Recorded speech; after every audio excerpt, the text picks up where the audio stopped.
எல்லா சண்டேஸும் சர்ச்சுக்கு போகிறோம். ஆண்டவருடைய சத்திய வசனத்தை நாம் கேட்கிறோம். ஒரு சில ஆலயங்களில் அரை மணி நேரம் பிரசங்கிக்கப்படுகிறது, ஒரு சில ஆலயங்களில் 1 மணி நேரம் பிரசங்கிக்கப்படுகிறது, ஒரு சில ஆலயங்கள் பாடல்களோடும் ஆராதனையோடும் சேர்ந்து மெசேஜ் கொடுக்குறாங்க, ஒரு சில ஆராதனைகளில் சாதாரணமாக மெசேஜ் கொடுக்குறாங்க. எல்லாம் ஓகே தான். நேற்றைய தினம் சண்டே, இன்னைக்கு மண்டே. நேற்று சண்டே என்ன மெசேஜ் கேட்டீங்க?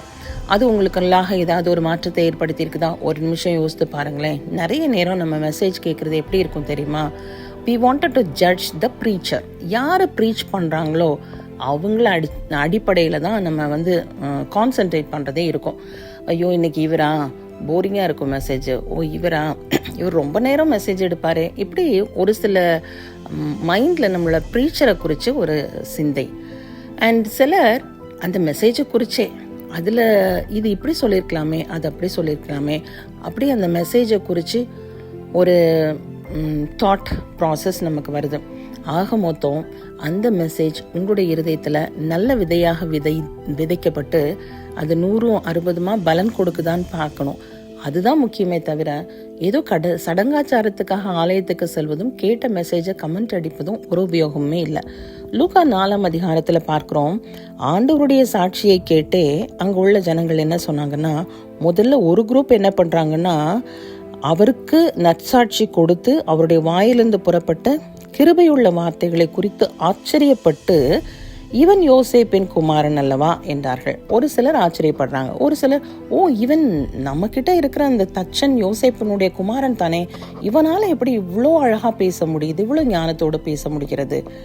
அப்ப ஆண்டவரே சொல்றாரு, தீர்க்கதரிசி ஒருவனும் தன் ஊரிலே அங்கீகரிக்கப்பட மாட்டான் என்று மெய்யாகவே உங்களுக்கு சொல்லுகிறேன். ஸோ ஒரு தீர்க்கதரிசியுடைய பேச்சு அவனோட சொந்த ஊரில் எடுபடுறது கொஞ்சம் கஷ்டமான காரியம்தான் அப்படின்னு சொல்லி ஆண்டவர் சொல்கிறாரு. அதுக்கு எக்ஸாம்பிளும் சொல்கிறாரு. எலியாவின் காலத்தில் வானம் அடைக்கப்பட்ட பொழுது சாரிபாத் விதவைக்கு தான் போய் எலியாவால் உபயோகம் பண்ண முடிஞ்சிச்சு.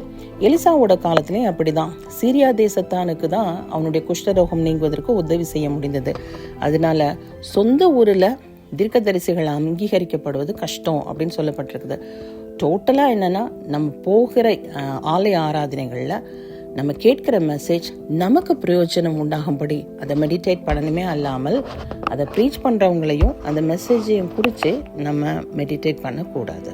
The word of God should really make an impact in your life so that அது உங்களுடைய ஆக்டிவிட்டீஸில் வெளிப்படணும். கேட்கிறதை அபியாசப்படுத்த ட்ரை பண்ணணும். God bless you and have a great day.